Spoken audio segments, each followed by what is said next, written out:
Okay, well, nice to meet you all and be invited to come here and talk a little bit about my work. As artists, we work very quietly and privately, and we don't often get to talk about something we love, which is printmaking. And I have this talk in two parts. One is to talk about the prints, and then I'll talk about the books.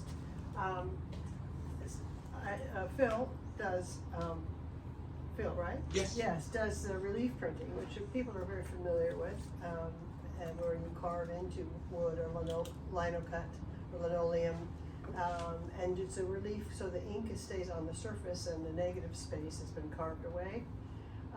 And etching, it's a different process where the drawing is transferred onto a metal plate. Could be copper, could be zinc, could be aluminum. And the drawing is transferred onto the plate, and then where there's a ground that's put on, and then it's transferred on, and wherever the lines are showing, where the copper comes through, is where it will be etched, and it's etched in a ferric chloride, which is an iron chloride, and that etches the lines, and then to get the tones, we put another ground on it, and then put rosin and melt the rosin onto the plate, and then protect the areas that we want, where we want to have the white to show, and then etch it again in a time sequence. So the longer you etch, the darker colors you get. And this is the print from that plate. And ways to color an etching. You can do a hand coloring, which this is hand colored here with watercolor. This is shin collade, which is a fancy term for collage, but I hand dyed the paper before I collaged them onto the print. And the paper that you use for the collage is put onto the plate at the time that it's run through the press, so it's all done at one time. And if you look closely at this, you'll see some darker areas, and that means that the aqua tint has been, the etching has been a little longer in those areas to create the darker tones. And this plate is a soft ground etching, and this plate was done with a hard ground, so it was drawn into, and this one is a soft ground, and then an actual feather was put on the soft ground and run through the press, and you lift off the feather, and then you etch the plate, and then you see that it picks up all the very fine details of the feather. So that's a feather, and this is the print of the feather. Ooh. Yeah. Ooh, lovely. So, the collograph is a way to create a texture, and collographs can be done with all kinds of things. It's quite a remarkable process. So, but in this case, I used a hanky, an old family hanky. It's worn out and had served its purpose, but I mounted it onto a firm backing, and then coated it with a thin layer of shellac, and then I can ink it up and clean it. So I first ran this through the press, and there's the print using two colors, and then I took the print and put the etching, placed it on the bed of the press, and put the paper back down and ran it through again to get the etching. Do you use Akua? No, I don't use Akua. I use oil-based ink, or use Cranfield's etching ink. How'd you register that? Carefully. The same as the Chincolay, I Yeah, it's very carefully. At least the Chincolay, you actually lay that onto the plate. Yeah. So you know, hopefully, but you still, it slips. wiggles. And every time you run the paper through the press, if it's damp paper, which I use, about 1/16 of an inch, it moves. So you really have to adjust, make adjustments for that.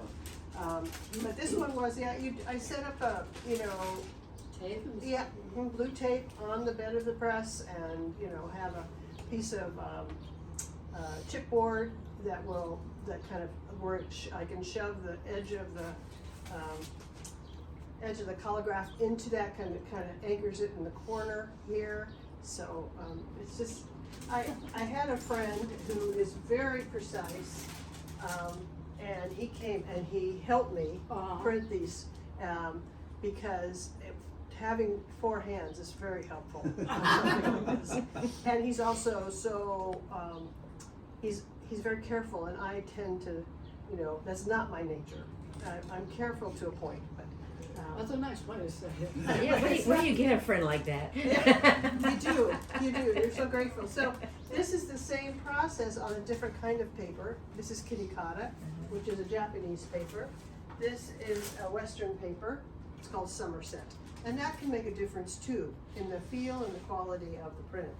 But I wanted to show you that this was, now, some of you who came to my talk last week at my show, know the background of these hankies, and each hanky, these were family hankies, and each one of these prints represents a woman who was important to me in my life, that inspired me in my life, and left me with wisdom or guidance that I've shared as I've titled these pieces relating to what this print represents. And this is using 4 plates at once on a print, and this can be, and I have done it, where I've inked up each one in color. I've also colored it by hand, so when you have something like this, you can really do a lot of things with it. So any questions about the etchings? Then we'll move on to the books. The books are something that I've been doing. I've been involved in printmaking for the last 20 years. Before that, I had another career.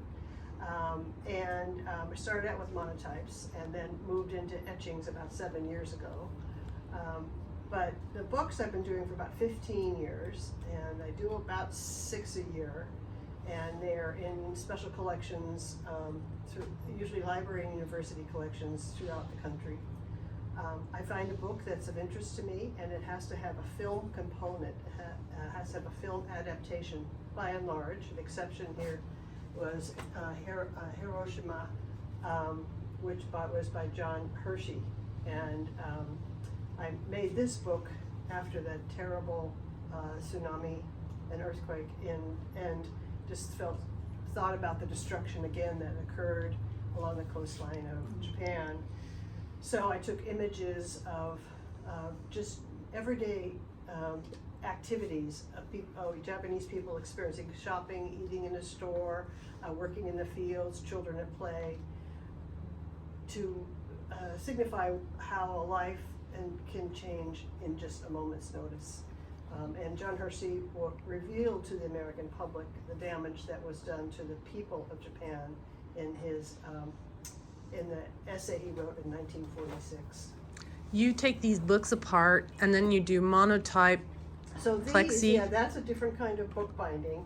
So I find a book that I enjoy and has some significance, has a film adaptation. I watch the film and I stop the film and take still photos of various sequences. And then I look at what I've got and I decide which 10 to 16 images carry the storyline, help to reinforce the story and the text. And then I make a drawing, and in printmaking everything is backwards. So I do the drawing and then I ink it up on one side, and then I wipe it off the areas where I don't want the ink and I want the text to come through.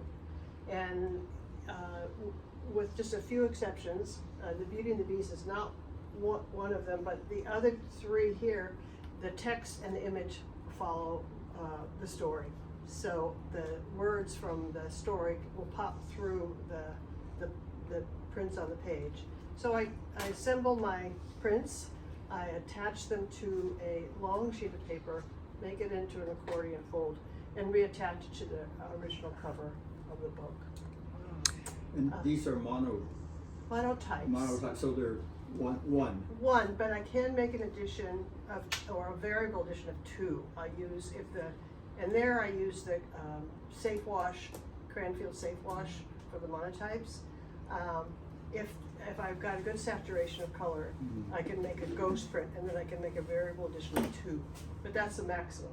And then if I wanted to do more, I'd have to start all over again. I have the drawings, but I'd have to start all the plates again. Because Can you reuse your plexi? yes, I reuse the plexi. Poppy, if you've got the drawing on the back and you've got black ink all over the front, what good does the drawing do you if you're erasing?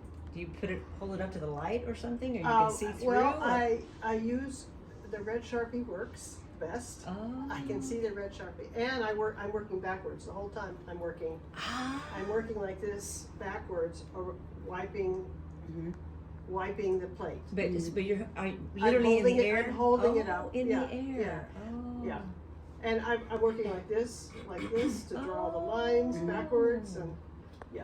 Oh, I'd love to watch you do that. I'll bring my phone. I'd just be going like this. Oh damn! Oh damn! Yeah, I've kind of got my routine. I've got my routine. I have a little light table too, which can help. Yeah. But you're right.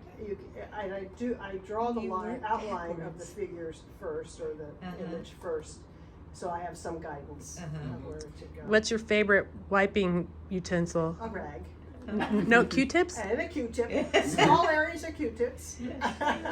I've not monotyped before, so you make the whole plate black, Yes. and then you wipe away the clear, the white space. Yes. Exactly. Yeah. Wow. But you can build up, but that's not what Yeah, she but does. not for this. Not for If you this. didn't, I want a specific image. You know. Yeah. And you want the black and You white want the very black and white, contrast. Yeah, I do the high contrast. Beautiful. Yeah. Just Yeah. beautiful. Poppy can't keep her books in stock. She's very popular. That's true. Most of my books are. I've made almost 60 books, and they're all over the place, all over the country. But I think I enjoy researching about the books, the films, the directors, any reviews. So it's a deep dive into this cultural landscape, and it's just been really fun to have this as one of my outlets, my artistic outlets. Or else you'd be out robbing banks and Yeah, right. You find the books at used bookstores and that kind of thing? Yeah, I get him off Abe Books. I Yeah. first find Richard Brody is a film critic, and he's in the New Yorker, and he's often my source of older films that have been re-released. So I will always check out his recommendations, and then I can find the films often just either Netflix or Canopy or something library. Those are all great sources for the films. Who's here? And then the books I find through Abe Books Yeah, or A Libris. used on Amazon or something. Yeah. Yeah. So it's that hasn't been a problem. I won't spend a lot of money on I won't buy like first editions, or it has to be books I feel okay about tearing up. And these are the actual pages, right? Yes. So the image goes right with the page you choose. Right. Yes. Yeah. The difference, the challenge I had with Beauty and the Beast, which I wanted to do Jacques Cocteau's version of Beauty and the Beast, which is absolutely a fabulous film.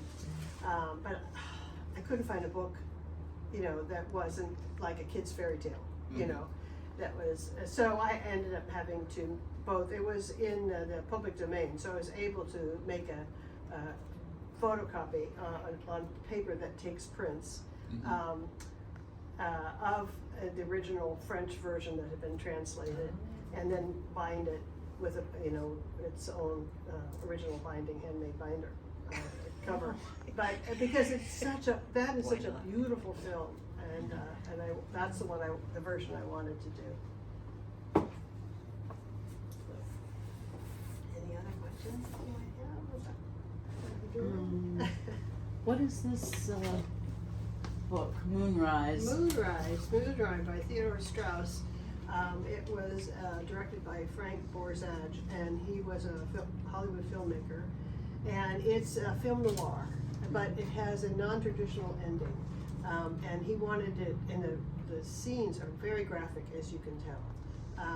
So it's filmed like a film noir with suspense and so forth. But he had and there's of course a love story, but the ending is just resolved so beautifully because the sheriff had some inclination that this young man had killed someone, which is the start of the film, and understood the young man's past and so forth, and had a very rather than coming in with full force, decided he would give the young man time to think about what he had done and turn himself in, basically,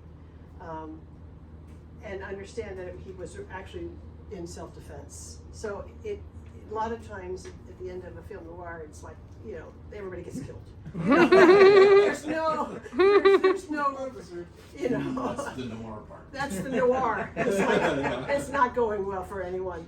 But in this case, you know, he wanted to end it in a different way. So it's a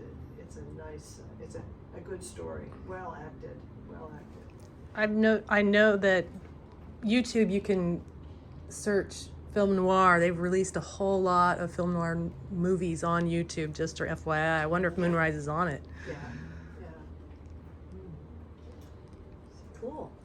And this other book here is Indiscreet.